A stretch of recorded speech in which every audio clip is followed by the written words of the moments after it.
Hello everyone, myself Nisha. Welcome to all of you on this online platform of Vidya Guru. So आज की class में हम लोग एक नया टॉपिक ना स्टार्ट करते हुए कुछ क्वेश्चंस के प्रैक्टिस करेंगे और कौन से टॉपिक से क्वेश्चंस होंगे, कौन से वाले टॉपिक को हम लोग टारगेट करेंगे, इस टाइप के बहुत सारे क्वेश्चंस आप लोगों के दिमाग में आ रहे होंगे. तो मैं बता दूं कि किसी एक पर्टिकुलरली टॉपिक को टारगेट ना करते हुए हम लोग हर एक टॉपिक के क्वेश्चंस को करेंगे. यानी कि हम लोग करने वाले हैं मिक्स्ड प्रैक्टिस क्वेश्चंस या फिर बोल सकते हैं एक तरह का मिक्स्ड प्रैक्टिस सेट. जैसे कि आप लोग मॉक टेस्ट वगैरह देते होंगे तो उसमें जैसे क्वेश्चंस आते हैं ना, बस उसी पैटर्न पर उसी तरह से क्वेश्चंस को सॉल्व करेंगे जिसके अंदर आपके जितने भी इंपॉर्टेंट टॉपिक्स हैं, यानी कि ऐसे टॉपिक जहां से क्वेश्चंस आने की प्रोबेबिलिटी सबसे ज्यादा है, हर एक उस टॉपिक को टारगेट करते हुए उस टॉपिक से एक से दो क्वेश्चंस को कलेक्ट करके एक बहुत ही प्यारा सा प्रैक्टिस सेट आप लोगों के लिए बनाया है. सो उम्मीद करूंगी कि हर एक क्वेश्चन को आप लोग बहुत ध्यान से देखेंगे.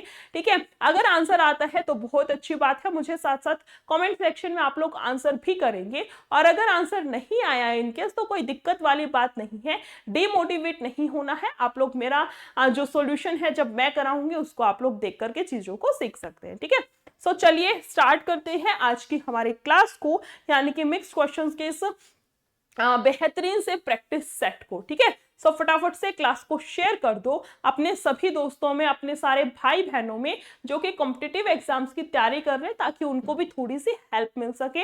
और जिन्होंने भी अभी तक चैनल को सब्सक्राइब नहीं किया है वो सभी लोग चैनल को सब्सक्राइब कर लो, ताकि जब भी कोई नई वीडियो आए, जब भी कोई नई वीडियो डले तो आप लोगों को नोटिफिकेशन मिल जाए, ताकि आप लोग फटाफट से उस वीडियो को देख सके. ठीक है, और जो भी नई चीजें क्लास में बताई जाती हैं उन सभी चीजों को सीख सके.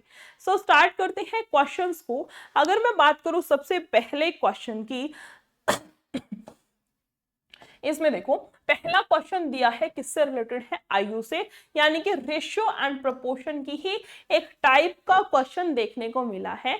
मतलब आप समझ रहे हो, जितने भी क्वेश्चंस होंगे ना, सारे के सारे क्वेश्चंस आपके पीवाईक्यू होंगे, किसी ना किसी एग्जाम में आए हुए ही क्वेश्चंस होंगे, यानी कि सारे क्वेश्चंस इंपॉर्टेंट हैं. ठीक है, बहुत प्यारे प्यारे क्वेश्चंस है, बस तुम तो आंसर करते जाओ. ठीक है, इसने बोला है दो आदमी पी और क्यू की आयु का अनुपात इतना है. पी रेशो क्यू की आयु का अनुपात कितना है, 5:7 है. ठीक है, 8 वर्ष पूर्व, ये वर्तमान दे रखी है और 8 साल पहले की बात है कि उनकी आयु का रेशो कितना था, 7:13 था. ठीक है, तो उनकी वर्तमान आयु क्या होगी.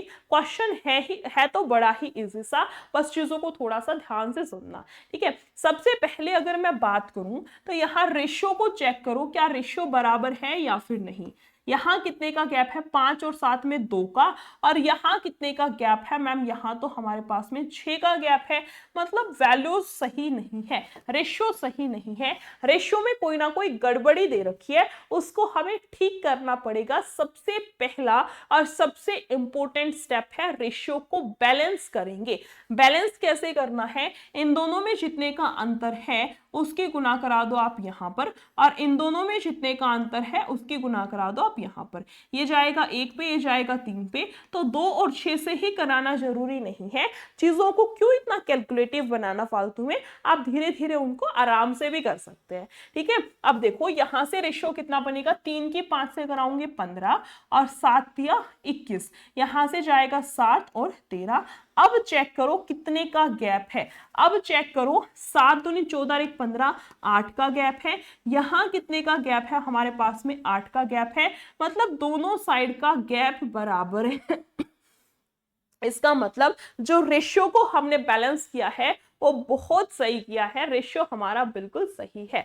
अब देखो हमारे अकॉर्डिंग कितने का गैप है, 8 का गैप है. क्वेश्चन के अकॉर्डिंग कितने का गैप है, क्वेश्चन ने भी तो 8 साल बाद की बात की है ना, 8 साल की बात कर रखी है. मतलब 8 बराबर 8 के 1 यूनिट की वैल्यू कितनी आएगी, हमारे पास में 1 ही आ जाएगी. यहां तक हर एक बच्चे को बहुत अच्छे से एक एक चीजें बहुत प्यारे तरीके से क्लियर होंगी, इतना मैं मान करके चलती हूँ. ठीक है, उसके बाद आ जाओ क्वेश्चन पर पूछा है उनकी वर्तमान आयु क्या होगी.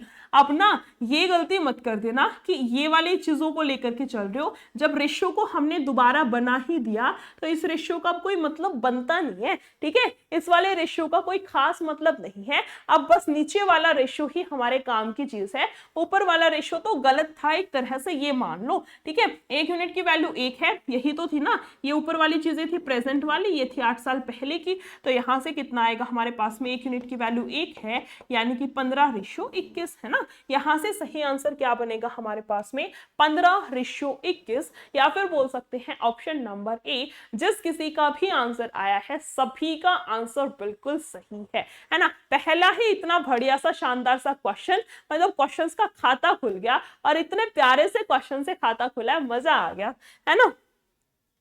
नेक्स्ट क्वेश्चन पर आते हैं, क्वेश्चन नंबर 2।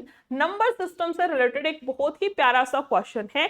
इतना प्यारा सा क्वेश्चन है कि अगर आता है तो बिना पेन उठाए उड़ाएंगे, और नहीं आता तो इसमें उलझ करके रह जाएंगे कि भाई ये क्या पूछ लिया, है ना। बहुत इजी सा क्वेश्चन है, फटाफट से आंसर करिए कितना आएगा, फटाफट से आंसर बताइए क्वेश्चन का कितना आएगा, ठीक है।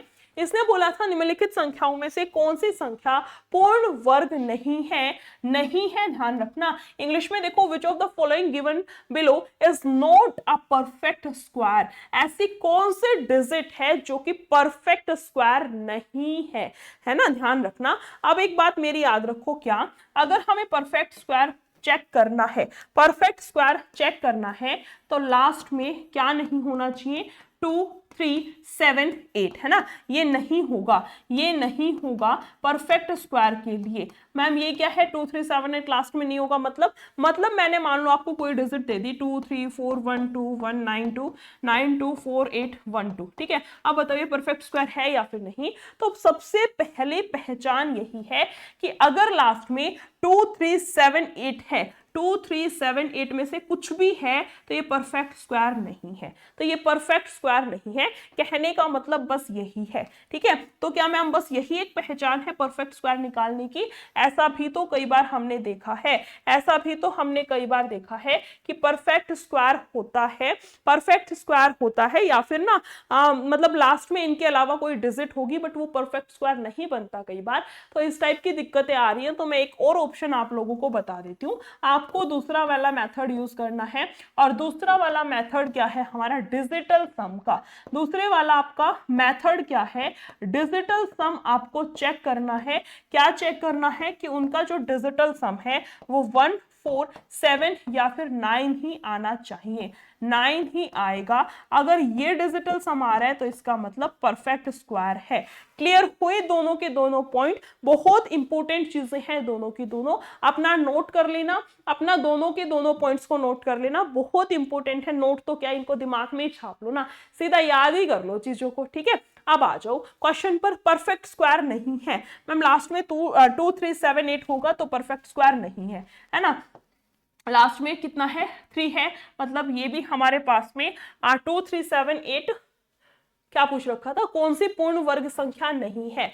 चलो यहाँ कितना है, 3 है तो यही आ गया, यही आ गया। 6 है तो हो सकता है ना, 4 है तो भी हो सकता है, 1 है तो भी हो सकता है, लेकिन लास्ट में 2 है या 3 है या 7 है या 8 है, इनमें से कोई भी एक संख्या है तो वो परफेक्ट स्क्वायर नहीं होगा। इसका मतलब यही हमारा राइट आंसर होगा, है ना। वो परफेक्ट स्क्वायर नहीं होगा, इसका मतलब ऑप्शन नंबर ए ही हमारा राइट आंसर होगा। आई होप हर एक बच्चे को ये सेकंड वाला क्वेश्चन बहुत अच्छे तरीके से क्लियर हुआ होगा। अब डाउट ये आएंगे मैम फिर ये क्या खिचड़ी बनाई है। ये खिचड़ी मैंने उस केस के लिए बनाई है जब आपके एक से ज्यादा ऑप्शंस मैच कर जाएं, तो आपको उस टाइम पर इसी खिचड़ी का यूज करना है। क्लियर हुई चीजें? इस वाले क्वेश्चन में काम की नहीं थी, मुझे पता था, बट फिर भी मैंने बताई है, क्योंकि जरूरी तो नहीं कि यही क्वेश्चन आपका रिपीट होगा। क्या पता चले कि नेक्स्ट क्वेश्चन आपका आ तो इसी टाइप से जाए और वहां पूछ लिया जाए कि एक से ज्यादा ऑप्शंस आपके मैच हो रहे हैं, वहां क्या करोगे? फिर तो दिक्कत आएगी ना। तो इसलिए चीजों को थोड़ा सा एडवांस में लेकर के चलना जरूरी होता है, ठीक है। नेक्स्ट क्वेश्चन पर आते हैं, क्वेश्चन नंबर 3। इसका आंसर करिए फटाफट से, कितना आएगा। इसने बोला है 30 आम का क्रय मूल्य, यानी कि हमें दे रखा है क्वेश्चन किससे, लाभ और हानि, जो कि मोस्टली हर एक बच्चे का नहीं, one of the favourite topic होता है कि मैम इन वाले क्वेश्चंस को करने में तो मजा आता है ना। सो उसी टॉपिक से रिलेटेड आपका एक बहुत प्यारा सा क्वेश्चन है, फटाफट से आंसर करिए। इसने बोला है 30 आम का क्रय मूल्य, है ना, 30 को एज इट इज लिखो, का मतलब मल्टीप्लाई, और क्रय मूल्य यानी कि सीपी, है ना, 40 आम के मतलब मल्टीप्लाई, विक्रय मूल्य यानी कि एसपी के बराबर है ना, क्या है यहां से हमारे पास में बराबर है। अब क्या करें, यहां से वैल्यूज निकाल लो। सबसे पहले तो ये जीरो ही हटा दो या रहने दो, जीरो भी रहने दो, सीधा सा क्वेश्चन करो, आमने सामने वाली वैल्यू आंसर है, सीपी के सामने है 40 तो इसका आंसर हो गया, और एसपी के सामने 30 है, यानी कि हमारा सीपी कितना हो गया 40, और हमारा जो एसपी है वो कितना हो गया 30। ठीक है, कोई दिक्कत की बात नहीं है। यहां से क्या करना पड़ेगा हमें, देखो पूछा है उसने क्या, लॉस प्रतिशत यानी कि हानि का प्रतिशत कितना है। 40 रुपए में कोई चीज खरीद के लाता है, उस बेवकूफ ने उसको 30 में बेच दिया, इसका मतलब उसको 10 रुपए की हानि हुई है। कितने पर होती है लाभ या हानि, हमेशा सीपी पर। सो नीचे कितना आएगा सीपी, और यहां से वैल्यू कितनी आएगी हमारे पास में 25%, है ना, कितने परसेंट का उसको लॉस हुआ है, हानि तो हुई है, वो बात तो आपकी बिल्कुल सही है, बट कितने परसेंट की हानि हुई है, यहां आंसर कितना आएगा हमारे पास में 25%, या फिर बोल सकते हैं कि ऑप्शन नंबर बी, जिस किसी का भी आंसर है वो बिल्कुल सही आंसर है। ठीक है, समझ आ रहे हैं क्वेश्चंस? एक बार फटाफट से कमेंट सेक्शन में कमेंट करके बता दो कि हाँ मैम, सारे क्वेश्चंस बहुत बढ़िया तरीके से, बहुत शानदार तरीके से सीधा खोपड़ी में घुस रहे हैं, है ना, बहुत बढ़िया तरीके से समझ आ रहे हैं। फटाफट से मुझे कमेंट सेक्शन में कमेंट करके बता दो, और अगर क्लास अच्छी लग रही है, क्वेश्चंस करने में मजा आ रहा है, इंटरेस्ट आ रहा है, तो मुझे क्लास को लाइक करके भी बता दो, ताकि मैं समझ पाऊं कि हाँ क्लास अच्छी लगी है ना। बच्चों का फीडबैक अच्छा गया है, पॉजिटिव गया है, मतलब क्वेश्चंस जो हैं वो तो बच्चों को समझ आ रहे हैं। नेक्स्ट क्वेश्चन पर आते हैं, क्वेश्चन नंबर 4 किससे रिलेटेड है, फिर से रेशियो एंड प्रोपोर्शन से ही रिलेटेड क्वेश्चन स्क्रीन पर आ चुका है, बट वो वाला क्वेश्चन था हमारा रेशियो से रिलेटेड, और ये वाला क्वेश्चन आ चुका है हमारा प्रोपोर्शन से रिलेटेड, है ना। अब मैम अलग अलग है, अब हमें अलग अलग पढ़ना पड़ेगा, ऐसा कुछ नहीं है, एक ही में पढ़ा देते हैं, रेशियो को भी एंड प्रोपोर्शन को भी, बस थोड़ी सी चीजें अलग हैं इसलिए मैंने बता दिया। ठीक है, फटाफट से आंसर करिए कितना आएगा। जितने भी बच्चे क्लास को देखेंगे ना, सबको बोल देती हूँ, हर एक बच्चे को कमेंट सेक्शन में कमेंट जरूर करना है, चाहे आंसर आपका गलत आए या फिर सही आए, वो मुद्दा है ही नहीं, वो तो कोई टॉपिक है ही नहीं, बट मेन टॉपिक आपका ये है कि आप लोग आंसर कर रहे हैं हर एक क्वेश्चन का। क्लियर हुआ? चलिए, पूछ रखा है फोर्थ प्रोपोर्शनल निकालने के लिए हमें इसका फॉर्मूला भी तो पता होना चाहिए ना, जिसको हिंदी में बोला जाता है चौथा समानुपात। फॉर्मूला होता है b इंटू सी बटे में a। अब मैम b c a ये क्या है, कुछ भी नहीं है, सबसे पहले जो डिजिट है उसको a मान लो, दूसरे वाली b और तीसरे वाली को c मान लो, और बस यहाँ पर पुट कर दो। b कितना है हमारे पास में 7, c कितना है 15, और बटे में आएगा हमारे पास में क्या a की वैल्यू कितनी आएगी हमारे पास में यहाँ से 3 से जाएगा कितने पे 5 पे, और 7 के 5 से करेंगे तो कितना आएगा 7 5 35, या फिर बोल सकते हैं ऑप्शन नंबर सी, जिस किसी ने भी आंसर किया है बिल्कुल सही आंसर है। क्वेश्चन क्लियर हुआ या फिर नहीं? थोड़ा सा साइड में हो जाती हूँ ताकि स्क्रीनशॉट वगैरह आप लोग बहुत इजीली ले सके। ठीक है, फटाफट से बताइए क्या क्वेश्चन आप लोगों को क्लियर हुआ है या फिर नहीं, क्या सारे के सारे क्वेश्चंस बढ़िया लग रहे हैं या फिर नहीं। और तब तक एक बात तो मुझे भी बता दो, है ना, जब तक तुम लोग मुझे इस चीज का रिप्लाई कमेंट सेक्शन में करोगे तब तक एक बात मुझे भी बता दो, क्या क्लास को शेयर कर दिया या फिर नहीं, है ना, क्लास को शेयर किया है या फिर नहीं, जल्दी से कमेंट सेक्शन में बता दो। बता तो क्या दो, जिसने कर दिया है बहुत बढ़िया बात है, पर जिसने अभी तक क्लास को शेयर नहीं किया है फटाफट से क्लास को शेयर भी कर दो। ठीक है, नेक्स्ट क्वेश्चन पर आते हैं, क्वेश्चन नंबर 5 किससे रिलेटेड है मैम। क्वेश्चन तो लग रहा है थोड़ा बढ़िया सा है, दमदार सा क्वेश्चन है, थोड़ा सा टाइम लगेगा, कोई दिक्कत नहीं है, टाइम ले लो, बट आंसर जरूर करना। ठीक है, नंबर सिस्टम से रिलेटेड क्वेश्चन है, या फिर थोड़ा बहुत बोल सकते हैं एलसीएम एचसीएफ से भी रिलेटेड बोल ही सकते हैं, कोई दिक्कत की बात तो नहीं है। मेन है हमारे क्वेश्चन समझ आए, मेन है क्वेश्चन का आंसर आए, है ना, ये सब तो बाकी की बात है। देखो बोला है वह छोटी से छोटी संख्या ज्ञात कीजिए जिसे 12, 18, 24 और 30 से विभाजित करने पर हर मामले में शेषफल के रूप में 4 बचता है ना, 4 बचता है। यहां तक का एक क्वेश्चन ही अपने आप में, लेकिन जब इसे 7 से विभाजित किया जाता है तो कोई शेषफल नहीं बचता। अब इस टाइप के क्वेश्चंस को हम लोग ऑप्शन से भी कर सकते हैं और डायरेक्ट एलसीएम लेकर के उस मेथड से भी कर सकते हैं। मैं दोनों बता देती हूँ, ठीक है। अगर मैं डायरेक्ट करूँ, इसको 7 से विभाजित किया जाता है तो कोई शेषफल नहीं बचता। अगर हम इसको सीधा उठाएं 12, 18, 24 और 30, है ना, यहां से अगर मैं करना चाहूं इसको, मैं कॉमन 6 ही ले लूं, 6 दूनी 12, 6 ते 18, 6 चौक 24, 6 5 30। यहाँ फिर से कॉमन ले लो, 2 कॉमन आएगा, यहाँ से जाएगा 3 पे, 2 दूनी 4 और 5, अब कुछ भी कॉमन नहीं आएगा। 6 दूनी 12, 12 5 60 और 3 दूनी 6, यानी कि ये बनेगा कितना, 660, है ना। यहाँ से कितना आएगा हमारे पास में 360, सॉरी 6 6 36 और 1 0। यहाँ से एलसीएम कितना आएगा हमारे पास में 360 और शेष कितना बोला है, 4 शेष बचता है। ये तो वो संख्या है जो इन सब से पूरी की पूरी भाग जाएगी। हमें तो चाहिए 4 शेष भी बचे, बट वो 7 से पूरा का पूरा भाग जाए। तो फॉर्मूला तो हमारा यही बनता है 360 n प्लस में 4 बटे में 7, है ना। अब यहाँ ये क्या है, n क्या है, n हमारा वो फैक्टर होगा, सॉरी मल्टीपल, n हमारा वो मल्टीपल होगा जिसकी वैल्यू यहाँ पुट करके देखेंगे, n की वैल्यू 1 करेंगे, 1 से आंसर आ गया, ठीक नहीं आया तो फिर से देखेंगे, फिर 2 से करेंगे, 3 से करेंगे, ऐसे n की वैल्यू को पुट करना है, जिस पर आंसर आएगा वही हमारा बेसिकली मल्टीपल होगा। इस केस में ऐसा कोई सीन मुझे लग तो नहीं रहा, मुझे n का फर्स्ट मल्टीपल ही लग रहा है, 364 बटे में 7, है ना, 7 5 35, 7 दूनी 14, ये जाएगा हमारे पास में 32 से पूरा का पूरा जा रहा है, यानी कि हमें ज्यादा मेहनत करने की जरूरत ही नहीं पड़ी। n को जब हमने 1 पुट किया तो उसी से ही आंसर आ गया, और वो डिजिट क्या होगी, वो वैल्यू कितनी होगी हमारे पास में 364, यानी कि 364, या फिर बोल सकते हैं ऑप्शन नंबर बी, जिस किसी का भी आंसर है वो बिल्कुल सही आंसर है ना। Option number B will be the right answer of question number 5। Clear हुआ क्वेश्चन। नेक्स्ट क्वेश्चन पर आते हैं, क्वेश्चन नंबर 6। किस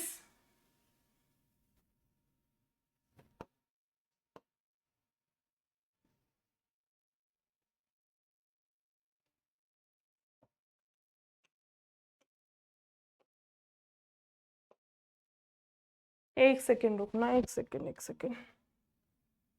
क्वेश्चन नंबर 6 देखो, किससे रिलेटेड दे रखा है हमें, क्वेश्चन ने दिया क्या है, एक बार फटाफट से क्वेश्चन को रीड करो, उसके बाद हम इसमें आंसर निकालेंगे, ठीक है। इसने बोल रखा है 15,400 की धनराशि इतने % वार्षिक ब्याज साधारण दर से 9 महीने, है ना, कितने का टाइम दे रखा है हमें, 9 महीने का ब्याज कितना होगा, यानी कि हमें बेसिकली निकालना क्या है क्वेश्चन के अंदर, ब्याज यानी कि इंटरेस्ट, और कौन सा क्वेश्चन है, सिंपल इंटरेस्ट यानी कि साधारण ब्याज निकालना है। फिर मैम इस क्वेश्चन में ऐसा क्या है जो कि हमें करना चाहिए, ऐसा क्या है कि ये क्वेश्चन हमारा एग्जाम में आ सकता है, ऐसा है आपके पास में टाइम और जो रेट ऑफ इंटरेस्ट की इतनी भयंकर से वैल्यू दे रखी है, ये दोनों चीजें। मैम टाइम क्या है, सबसे पहले मैं इसी को बता देती हूँ। वैसे तो सिंपल सा फॉर्मूला है साधारण ब्याज का, आप सभी को पता भी होगा, मैं फिर भी लिख देती हूँ, simple interest equals to p into में आर इंटू में टी बाय में 100। आई थिंक 8th या फिर 9th क्लास में ही हमें सिखा दिया जाता है कि सिंपल इंटरेस्ट निकालने का ये फॉर्मूला है, और कंपाउंड इंटरेस्ट का वो पावर वाला जो भयंकर सा होता है वो सिखा दिया जाता है। उन चीजों को साइड में करो। तो फॉर्मूला तो सबको पता है, बस इंपॉर्टेंट चीज यहां पर ये थी, इस क्वेश्चन को आपको कराने का जो टारगेट है वो यही था कि आपको ये चीज बता सकूं कि जो टाइम होता है वो महीने में ना लेते हुए हमेशा ईयर में यानी कि साल में हमें लेना है। क्लियर हुआ, टाइम जो वैल्यू लेते हैं वो हमेशा हम लोग किस में लेंगे, साल के अंदर। जैसे कि यहां पर देखो प्रिंसिपल कितना है 15,400, है ना, P इंटू में R कितना है 375, 0.5 है, पॉइंट हटेगा उसके नाम की 0। उसके बाद बोला है इंटू में टाइम, टाइम कितना है 9 महीने, बट हम इसको कन्वर्ट करेंगे किसमें, हम इसको कन्वर्ट करेंगे साल में, तो डिवाइडेड बटे 12, और नीचे 100 भी तो लगाते हैं ना, जो परसेंटेज के नाम का 100 भी तो लगाते हैं, वो भी तो बच रखा था। ठीक है, कोई दिक्कत की बात नहीं है। यहाँ से छोटे मोटी कैलकुलेशन से छोटे मोटे हमें बस काटा पीटी करनी है और आंसर हमारे पास में सीधा आएगा। और छोटी मोटी लग तो नहीं रही है ना, ऑप्शंस को देख करके लग तो नहीं रही कि छोटी मोटी ही कैलकुलेशंस होगी। चलो 2 जीरो से तो 2 जीरो सबसे पहले तो इसको ही साइड में कर दो, है ना। यहाँ से अगर मैं काटूं 5 से जाएगा 2 पे, ये जाएगा 5 साते 35, 5 25, और 2 से कटेगा फिर ये 2 साते 14, 2 साते 14, 3 तिया 9, 3 से जाएगा 4 पे। इसके अलावा मुझे तो नहीं लग रहा कि कोई वैल्यू कहीं किसी से कटेगी। ठीक है, अगर मैं यूनिट डिजिट की बात करूं तो यहाँ हम लोग कर देंगे 20 से, है ना, सॉरी 25 से, तो 5 5 25, 5 दिए 15, 5 7 में लास्ट में 5 ही आएगा जो कि सब में ही दे रखा है। तो यूनिट डिजिट का तो कोई मतलब बनता नहीं है। यहाँ पर ना 2 ऑप्शंस आएंगे, या तो हम क्वेश्चन को करें डिजिटल सम से, या फिर अपना जो लास्ट ऑप्शन है कि कैलकुलेट करके ही करना पड़े। दोनों में से चेक कर लेते हैं कि कौन से वाले ऑप्शन से हमारा आंसर बिल्कुल सही आएगा। अगर मैं बात करूं डिजिटल सम की, तो डिजिटल सम चेक करते हैं सबसे पहले, क्या सबका अलग अलग आ रहा है या फिर सेम आ रहा है।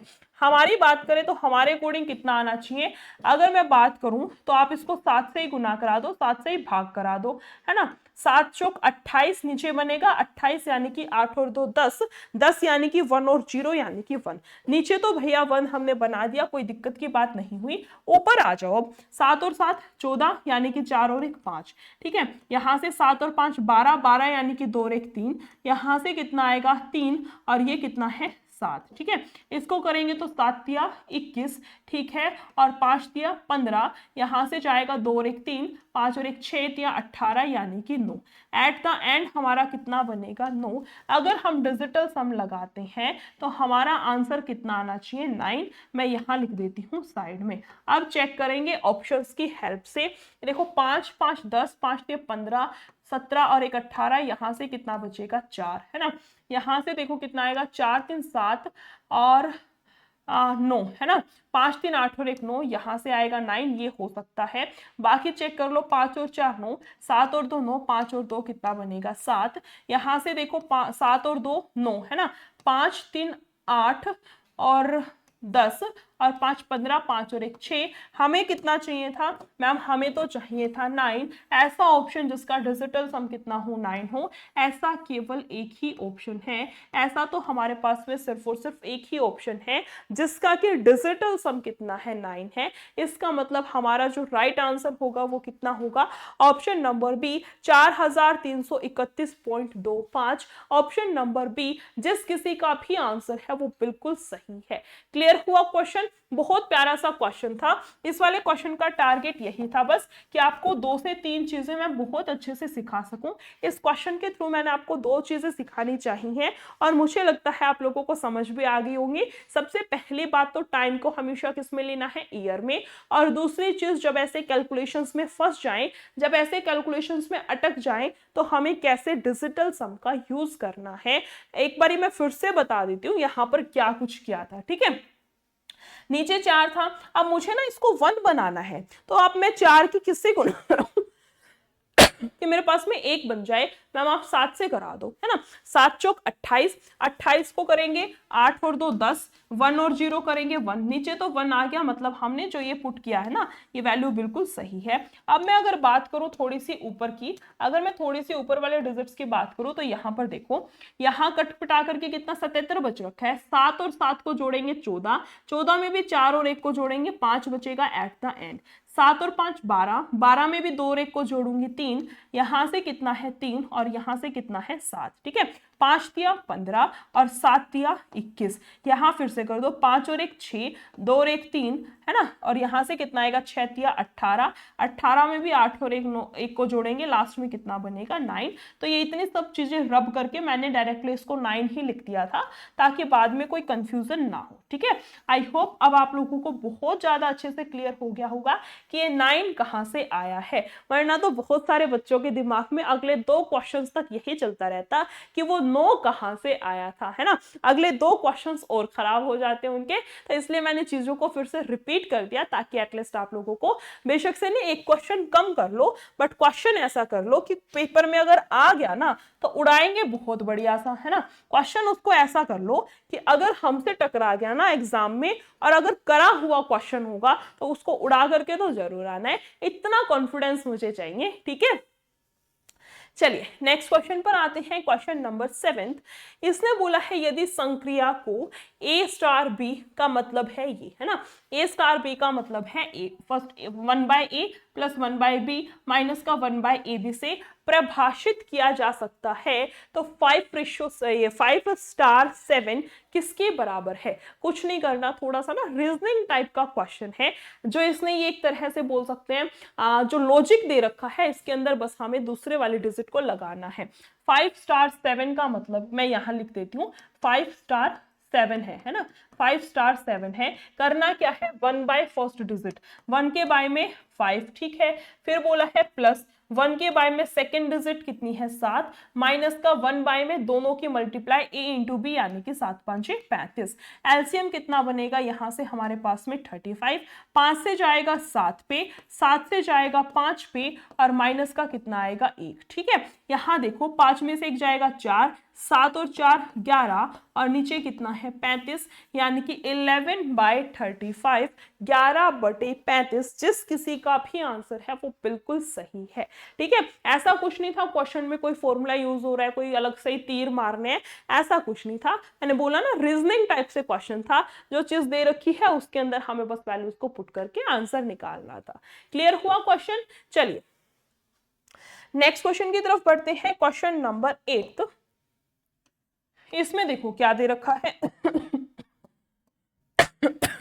निकालने मत बैठ जाना, ठीक है। सबसे पहली बात और सबसे आखिरी बात भी यही है, ऐसे क्वेश्चंस आ जाए ना तो वहां निकालने मत बैठ जाना वरना बहुत बुरा पिटोगे, पहले बता रही हूँ, ठीक है। सीधा सीधा देखो 15 और 15 का स्क्वायर कितना होगा 225, यानी कि आंसर में 225 तो होगा। पॉइंट छोड़ो यार, पॉइंट को गोली मारो, जब आएगा देखा जाएगा, पहले ये तो देख लो 15 का स्क्वायर 225 ही तो होता है। कैसे निकालते हैं, कैसे निकालते हैं, 5 के नाम का सीधा 25 लगाओ, 1 से अगला क्या है 2, इन दोनों की गुना करा दो, 2 एकम 2 यानी कि आंसर कितना आएगा 225। 15 का स्क्वायर कितना आएगा 225। ऑप्शंस को भी सेट कर लेंगे, ऑप्शंस को भी हम लोग सेट कर लेंगे। पहले ये तो चेक कर ले कि 225 कहां पर दे रखा है, यहाँ तो 256 256 256, मतलब ऑप्शन नंबर डी ही हमारा आंसर है। अगर यही क्वेश्चन मेरे पास एग्जाम में आता तो मैं इसको ऐसे सॉल्व करती, बट फिर में मैं थोड़ा सा और बता देती हूँ ताकि हो सकता है इतनी बुरी किस्मत लेकर के एग्जाम में जा रहे हो कि 2 ऑप्शन टकरा गए तो फिर डेसिमल वाली चीज भी आपको आनी चाहिए, ठीक है। चलिए यहां से इसका पॉइंट हटेगा तो उसके नाम के नीचे कितनी आएंगी 3 0, ठीक है।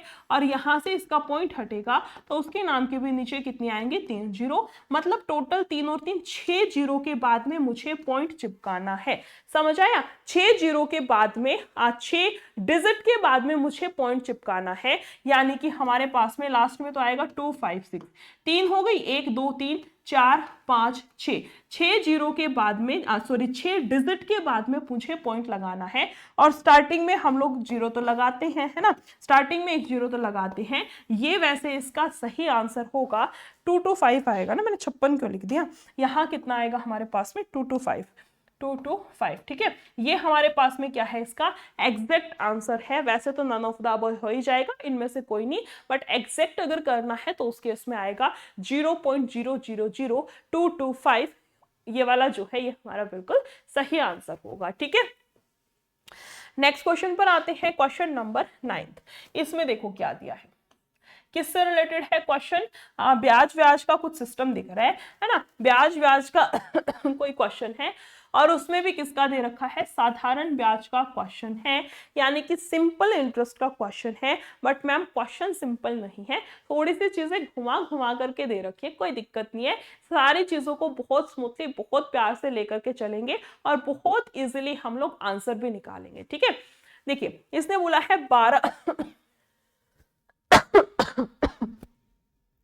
12% वार्षिक दर से 5 वर्ष और 13% की दर से 4 वर्ष के साधारण ब्याज का अंतर इतना है, तो मूलधन क्या है। अगर यही क्वेश्चन आप किसी बुक में देखने जाओगे तो वहां बहुत बड़ा सा मेथड दे रखा होगा, P into r into t by 100 minus P into r into t by 100, फिर उन डिजिट्स को पुट करोगे और वहीं पर खेलते ही रह जाओगे पेपर में। इसका मतलब वो बुक्स वाला मेथड आपको यूज नहीं करना है, थोड़ी सी चीजों को स्मार्टली देखना है, ठीक है। अब देखो, 1 साल का 12% का ब्याज है, तो 5 साल का कितना होगा, 60% है ना। 5 साल का कितना होगा, 60%, ठीक है। दूसरी साइड देखो, दूसरी साइड क्या दे रखा है, 13% वार्षिक दर से 4 वर्ष का साधारण ब्याज। 1 वर्ष में 13% का ब्याज है, तो 4 साल का कितना होगा, 13 चौक 52%, है ना, 52%। और इन दोनों का अंतर हमें कितना दे रखा है, इन दोनों का अंतर कितना है, 980 के बराबर है। यहां से अगर मैं अंतर निकालूंगी कितने का आएगा, 8% का, कितना है, 980। मतलब मुझे 980 दे रखी है 8% की वैल्यू, ठीक है। और पूछ रखा है क्वेश्चन ने मूलधन कितना है। मूलधन का मतलब होता है आपका प्रिंसिपल, ठीक है। मूलधन का मतलब होता है आपका प्रिंसिपल, और प्रिंसिपल का मतलब होता है 100%। जहां कहीं भी किसी भी क्वेश्चन में, चाहे क्वेश्चन आपका सिंपल इंटरेस्ट से हो चाहे कंपाउंड इंटरेस्ट से हो, अगर प्रिंसिपल पूछ रखा है तो आंख बंद करके वहां पर 100% की वैल्यू निकालनी है, ठीक है। चलिए यहां से थोड़ी सी काटापीटी कर लेते हैं, किस पे क्या जाएगा हमारे पास में, है ना। 4 से जाएगा 2 पे, ये जाएगा 25 पे, ये जाएगा 2 से कितने पे, 5 पे, है ना। यहां से मैं या फिर इसको काट ही लेती, इससे अच्छा तो इसको मैं काट ही लेती, इससे अच्छा तो इसको काट ही लेते हैं, ऐसे तो खिचड़ी बन जाएगी।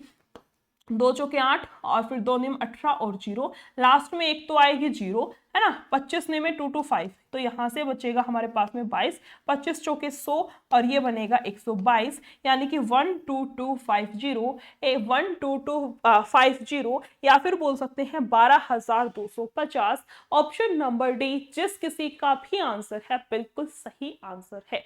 क्लियर हुआ क्वेश्चन या फिर नहीं, एक बार फटाफट से मुझे कमेंट सेक्शन में बता दो कि हाँ मैम इतना प्यारा सा क्वेश्चन था, इतना इंटरेस्टिंग सा क्वेश्चन था। मैं इसको हाईलाइट भी कर देती हूँ, ठीक है। जो इस टाइप के क्वेश्चंस होते हैं ना, बहुत इंपॉर्टेंट होते हैं, मैं इसको हाईलाइट कर देती हूँ।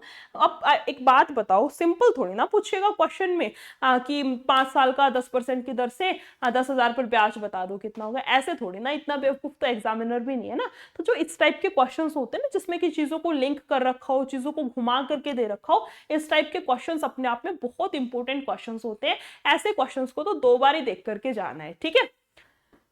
चलिए नेक्स्ट क्वेश्चन पर आते हैं, क्वेश्चन नंबर 10th। इसका आंसर करिए कितना आएगा। फिर से नंबर सिस्टम से ही रिलेटेड एक क्वेश्चन हमारे पास में आ चुका है, ध्यान से देख लेना, बीच पे प्लस का सिंबल दे रखा है और डिवाइड की भी कुछ बात कर रखी है कि 8 से रिलेटेड कुछ डिवाइड का भी दे रखा है। क्वेश्चन को ध्यान से पढ़ो और पूछ क्या रखा है, रिमाइंडर, है ना, रिमाइंडर की बात कर रखी है, ध्यान से देखना।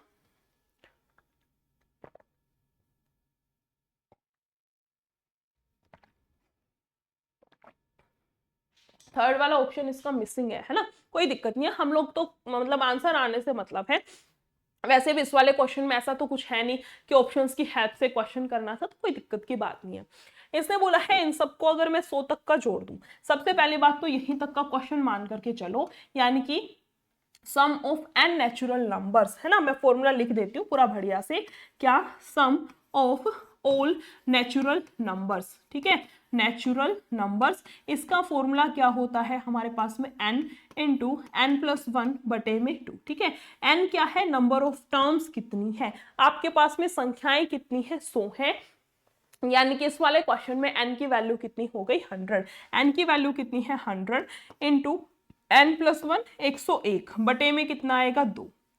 यहां से काट लो, कितने पे जाएगा, 50 पे, यानी कि यहां से वैल्यू कितनी आएगी हमारे पास में, 5050। ये तो क्या है, ये तो सिर्फ और सिर्फ इतने क्वेश्चन का आपका सॉल्यूशन है कि सबको जोड़ेंगे जब 100 तक तो आंसर कितना आएगा। मेन क्वेश्चन का मुद्दा तो अभी बाकी है कि जब इस संख्या को हम 8 से विभाजित करेंगे तो शेषफल कितना आएगा। बस इतना सा क्वेश्चन है, इसको 8 से कर लो, है ना, 8 से कर लो, 6 पे 48 4, है ना, ये जाएगा 8 6 8 5 40 और फिर बचेगा 5 और 0 है ना, 8 6 48, बचेगा कितना फिर से हमारे पास में 4। यहाँ से शेषफल कितना बचेगा हमारे पास में, रिमाइंडर कितना बचेगा यहाँ से इस केस में हमारे पास में 4, या फिर बोल सकते हैं ऑप्शन नंबर सी, जिस किसी का भी आंसर है वो बिल्कुल सही है। एक बार इसको फिर से चेक करते हैं, 8 6 48 और 2 आएगा ना यहाँ से, तो एक सेकंड रुकना, एक बार इसको फिर से देखते हैं। 8 से कर रहे थे हम इसको है ना, ये जाएगा 8 6 48, 2 बचेगा, 8 दूनी 16, 8 तिया 24, एक फिर से जाएगा, 8 एकम 8, शेषफल 2 आएगा है ना। रिमाइंडर कितना आएगा इस केस के अंदर हमारे पास में, 4 नहीं 2 आएगा। इस चीज को बस थोड़ा सा ध्यान में रखना, इस चीज को थोड़ा सा ध्यान में रखना। रिमाइंडर यहाँ से कितना आएगा 2, यानी कि right answer option number B होगा। ठीक है, राइट आंसर कितना होगा, option number B. Next question पर आते हैं, क्वेश्चन नंबर 11। इसमें क्या दे रखा है क्वेश्चन में, फिर से थोड़ा सा ध्यान से देखने वाला क्वेश्चन आ चुका है, यानी कि हमारे पास में क्वेश्चन किसका आ गया, फिर से क्वेश्चन किस चीज का, फिर से क्वेश्चन किस चीज का आ चुका है हमारे पास में, ऋण यानी कि ब्याज से रिलेटेड, एक सिंपल इंटरेस्ट से रिलेटेड एक बहुत ही इंपॉर्टेंट सा क्वेश्चन आ चुका है। फटाफट से रीड करो, फिर इसका सॉल्यूशन देखते हैं। इसने बोल रखा है 13% वार्षिक साधारण ब्याज दर से 4 वर्ष के बाद में इतना प्राप्त करने के लिए कितनी धनराशि दी जानी चाहिए, है ना। एक सेकंड ध्यान रखना क्वेश्चन में, इसमें ना बहुत सारे बच्चों को दिक्कत होगी कि मैम ये वैल्यू किसकी दे रखी है। फिर से रीड करो, 13% साधारण ब्याज यानी कि ये तो हो गया,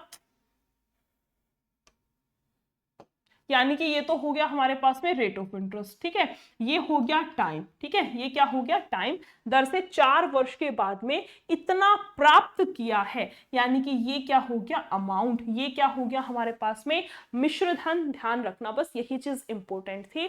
कितनी राशि ऋण पर दी जानी चाहिए, यानी कि हमें निकालना है प्रिंसिपल, है ना।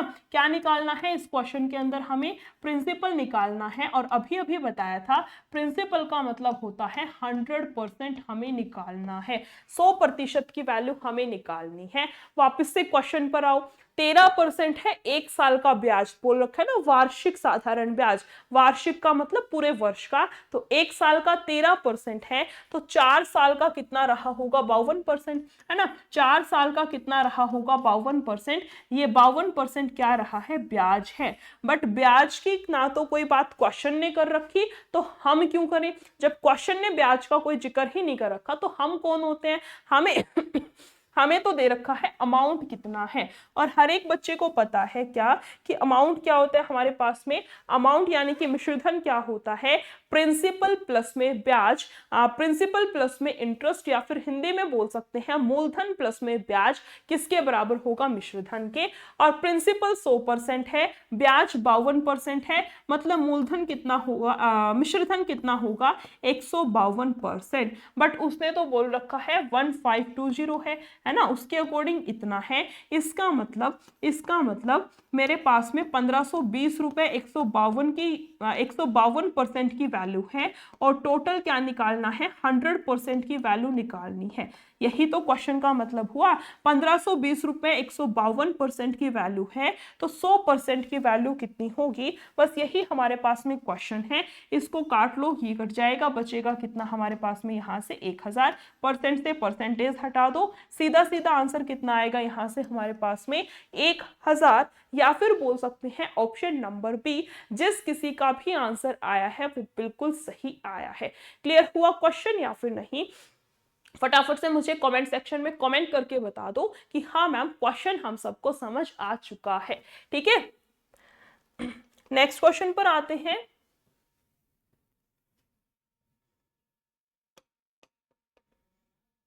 कौन सा थे, क्वेश्चन नंबर 11 ना, क्वेश्चन नंबर 12 में देखो क्या दिया है इसने। हाँ, क्वेश्चन नंबर 12 के अंदर क्या दे रखा है हमें कि 1 से 100 तक कुल अभाज्य संख्याएं कितनी है, यानी कि हमें निकालने हैं टोटल प्राइम नंबर्स। निकालें तो बाद में, पहले इसका फॉर्मूला देख लेते हैं। अगर बात करें हम फॉर्मूला निकालने की, तो प्राइम नंबर्स निकालने का कोई भी फॉर्मूला इस दुनिया जहान में अभी तक तो नहीं बना है, क्योंकि प्राइम नंबर जो प्राइम नंबर्स निकालते हैं ना, उसमें कोई ऐसा फिक्स नहीं है कि आपका इतना इतना गैप आएगा। जैसे इवन नंबर हम निकाल सकते हैं क्योंकि हमें पता है दो दो का गैप होगा, ओड निकाल सकते हैं, हमें पता है दो दो के गैप में चीजें चलती हैं। तो इस तरह से जो अभाज्य संख्याएं होती हैं प्राइम नंबर, वहां पर कोई ऐसा गैप फिक्स नहीं है। इसका मतलब हम लोग वहां पर फॉर्मूला कोई भी यूज नहीं कर सकते, हमें चीजों को डायरेक्ट कैलकुलेट करके ही निकालना पड़ेगा। अब मैं बात बता दूं कि प्राइम नंबर्स क्या होते हैं, अभाज्य संख्याएं क्या होती हैं। बहुत सारे बच्चों का डाउट आता है। प्राइम नंबर्स वो नंबर होते हैं, अगर मैं लोकल में बात करूं, कोई डेफिनेशन याद मत करो, बस एक लाइन बोलूंगी, उसको बिठा लेना अपने दिमाग में, ठीक है।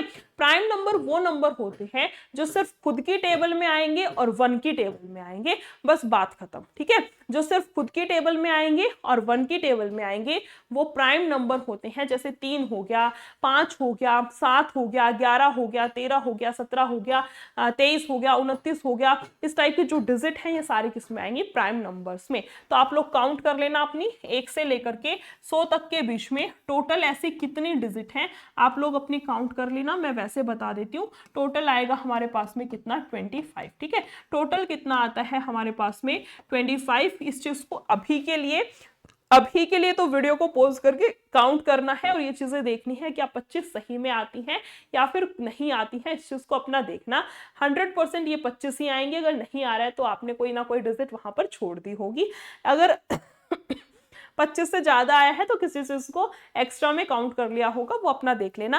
कहने का मतलब अभी एक बार आपको जरूर चेक करना है क्या सच में 25 आता है, ताकि वो चीजें आपको याद रहें और उसके बाद सीधा इसको याद कर लेना कि 1 से 100 में टोटल कितनी आएंगी, 25 आएंगी, क्योंकि ये वो वाले क्वेश्चंस होते हैं मैथ्स के जो कि हमें याद करने होते हैं। अब एक बात बताओ, पेपर में कोई मैं बैठ के वहां गिनने थोड़ी ना बैठूंगी कि कौन कौन सा प्राइम नंबर है, इतनी देर में तो खेल ही खत्म हो जाएगा, है ना। चलिए नेक्स्ट क्वेश्चन पर आते हैं, क्वेश्चन नंबर 13। इसमें देखो क्या दे रखा है, रेशियो एंड प्रपोर्शन से ही रिलेटेड एक और इंपॉर्टेंट सा क्वेश्चन हमारे सामने आ चुका है। बट क्वेश्चन में थोड़ा सा दम है, क्योंकि जो पहले वाली लाइन दे रखी है ना, इस वाली लाइन में कंफ्यूजन बड़ी होने वाली है। तो बस यही है मेन क्वेश्चन, बाकी तो हम कर लेंगे। क्या बोल रखा है क्वेश्चन ने, a बराबर है 2/3 ऑफ b। ये जो 3 है ये भाग में है, इसको मैं यहां से हटा करके अगर यहां लाऊं तो ये मल्टीप्लाई में होगा, बिल्कुल होगा। यानी कि इस चीज को मैं ऐसे लिख सकती हूँ, इस चीज को मैं लिख सकती हूँ थ्राइस ऑफ ए बराबर है किसके, ट्वाइस ऑफ बी के। बिल्कुल सही बात है। दूसरी साइड भी सेम करेंगे, 5 को इधर लेकर के आऊंगी, यानी कि 5b बराबर है किसके, 3c के। ये बात भी बिल्कुल सही है मैम, यहां तक तो कोई भी दिक्कत हमें नहीं हुई। आगे क्या करना है, आगे तो कुछ नहीं करना, छोटा सा काम है। देखो आमने सामने वाली वैल्यू आंसर होता है, बहुत बार बता चुकी हूँ, आई होप हर एक बच्चे को क्लियर होगा, ठीक है। अब देखो a के सामने कितना है 2 और b के सामने कितना है 3। इसका मतलब a की वैल्यू है 2 और b की वैल्यू कितनी है, 3 है, कोई दिक्कत की बात नहीं है। यहाँ b के सामने कितना है 3 और c के सामने कितना है 5, यानी कि b की वैल्यू तो हो गई 3 और c की वैल्यू कितनी हो गई 5। क्वेश्चन ने पूछ क्या रखा है हमसे, क्वेश्चन ने पूछा है a ratio b ratio c की वैल्यू कितनी है, वही हमने निकाल दिया 2, 3 and 5, 2 ratio 3 ratio and then 5, यानी कि ऑप्शन नंबर ए जिस किसी का भी आंसर आया है बिल्कुल सही आंसर आया है। क्लियर हुआ। चलिए नेक्स्ट क्वेश्चन पर आते हैं, इसी सीरीज में क्वेश्चन नंबर 14। इसमें देखो क्या दे रखा है, फिर से ये ब्याज से रिलेटेड कुछ दिख रहा है ना, फिर से ये ब्याज से ही रिलेटेड कोई क्वेश्चन दिख रहा है। फटाफट से देखो कि क्या पूछ रखा है क्वेश्चन ने और कैसे हमें क्या इसका आंसर करना है। वही 3 स्टेप में हम लोग करेंगे, क्वेश्चन पढ़ो, उसको एनालाइज करो और आंसर निकालो। वही 3 स्टेप हमारे हर एक क्वेश्चन में रहेंगे, चाहे क्वेश्चन हमारा एडवांस मैथ्स का हो, चाहे क्वेश्चन हमारा नंबर सिस्टम टाइप चाहे क्वेश्चन हमारा किसी भी अर्थमेटिक के टॉपिक से रिलेटेड हो, ठीक है। चलिए इसने बोला था 1750 के ऋण पर यानी कि ब्याज पर 5% मासिक साधारण ब्याज की दर से 2 वर्ष का साधारण ब्याज क्या होगा। क्वेश्चन बहुत प्यारा है। प्यारा कहां से हुआ है, इस वाले डिजिट से। ठीक है, इस वाले डिजिट से बहुत सारे बच्चों का आंसर इस केस में गलत आएगा, इतना तो मुझे पता है। और जिसका भी गलत आए ना, ईमानदारी के साथ में कमेंट सेक्शन में लिखना जरूर कि हमारा गलत आया है। ठीक है, चलो। नॉर्मली ये जो ब्याज की दर होती है ये हमें वार्षिक दे रखी होती है और वार्षिक ही लेकर के हमें चलनी है। बट इस केस में, इस वाले क्वेश्चन में ट्विस्ट ही ये है कि यहाँ पर वार्षिक ना देते हुए मासिक यानी कि महीने की दे दी। एक महीने की दर है 5%, तो वार्षिक कितनी रही होगी, रेट ऑफ इंटरेस्ट हमारे पास में ईयरली कितनी आएगी, 12 5 60%, है ना। रेट ऑफ इंटरेस्ट कितना रहा होगा, जब एक महीने की 5% है तो 12 महीने की कितनी रही होगी, 60%। अब कर लो, क्वेश्चन में कोई दिक्कत नहीं है ना। What will be the simple interest on a loan of इतना, यानी कि ये दे रखा है, ये हमें क्या दे रखा है क्वेश्चन में, प्रिंसिपल, ये दे दिया टाइम, और रेट हमने निकाल ही लिया, कितना है 1750 पर, है ना। P into r, rate of interest कितना है 60, इंटू में टाइम कितना है 2 वर्ष का, और नीचे क्या लगाएंगे 100, 2 जीरो से 2 जीरो कैंसिल, बचेगा कितना 175 गुना 175 गुना 12, है ना। 12 5 60।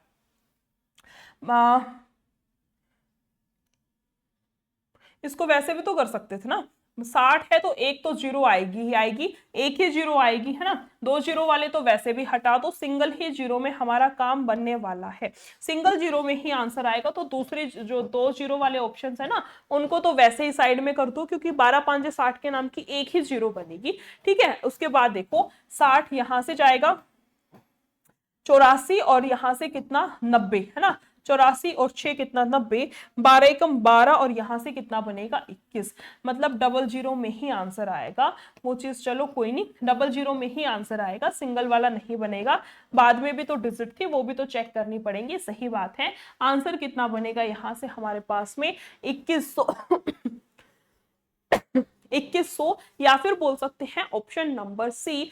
वैसे तो यहाँ बी आना था, बट नहीं, अगर इनके अकॉर्डिंग देखा जाए तो ऑप्शन नंबर सी, जिस किसी का भी आंसर है 2100, उन सभी का बिल्कुल सही है। थोड़ा सा मैं साइड में हो जाती हूँ ताकि किसी को स्क्रीनशॉट लेना हो तो आप लोग बहुत इजीली स्क्रीनशॉट ले सके। ठीक है, चलिए नेक्स्ट क्वेश्चन पर आते हैं, क्वेश्चन नंबर 15।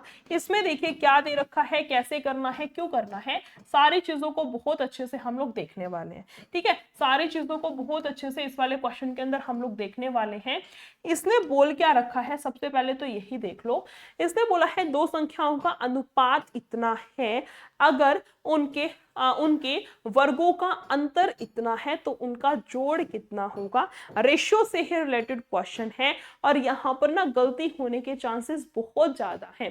क्वेश्चन ने रेशियो क्या दे रखा है, 7:4 है, मैं लिख लेती हूँ 7x है और 4x है। x यहाँ पर चिपका लेना, वरना गलती बहुत ज्यादा होंगी। उनके वर्गों का अंतर, 7 का वर्ग आएगा 49 x का स्क्वायर, और माइनस में 4 का जाएगा 16 x का स्क्वायर। अंतर कितना आएगा हमारे पास में यहाँ से 33, है ना। अंतर कितना बनेगा यहाँ से मेरे पास में 33 का, मैं इसको यहाँ पर लिख देती हूँ, कितना बनेगा 33 x का स्क्वायर, और ये बराबर किसके, इसको नीचे ही लिख लेते हैं 33 x का स्क्वायर ना। ठीक है, कितना आएगा, 9 में से 6 गया 3 और 3, और किसके बराबर है 297 के बराबर है। कोई दिक्कत की बात नहीं है, चीजों को यहाँ से काट लेंगे। 11 से जाएगा 3 पे, 11 सॉरी, हाँ 11 से ही कर लो ना सीधा, 11 से जाएगा 27 पे, 3 से जाएगा 9 पे। ये 9 वैल्यू x के स्क्वायर की है, ध्यान रखना x की नहीं है। ठीक है, ये जो 9 वैल्यू है वो किसकी है, x के स्क्वायर की है। इसका मतलब आपके x की वैल्यू कितनी आएगी, 3, ना कि 9। उसके बाद बोला है उनका जोड़ कितना है, कर दो, 7 और 4 कितना आएगा 11, है ना। 1 यूनिट की वैल्यू 3 है तो 11 यूनिट की वैल्यू कितनी बनेगी मेरे पास में 33। 11 यूनिट की वैल्यू कितनी आएगी यहाँ से मेरे पास में 33, या फिर बोल सकते हैं ऑप्शन नंबर बी, जिस किसी का भी आंसर है बिल्कुल सही है। थोड़ा सा मैं बाहर हो जाती हूँ, आप लोग फटाफट से स्क्रीनशॉट ले लो, जिसको भी क्वेश्चन का स्क्रीनशॉट चाहिए फटाफट से क्वेश्चन का screenshot low.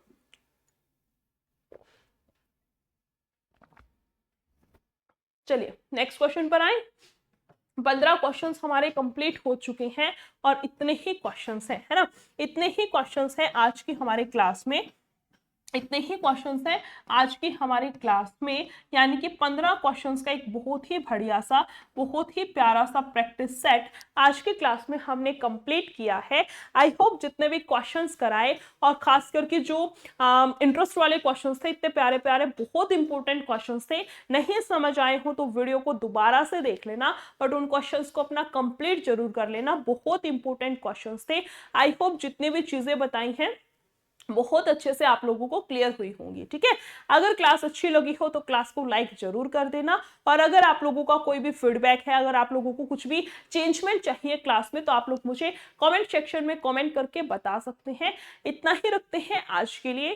Thank you so much, take care, bye bye.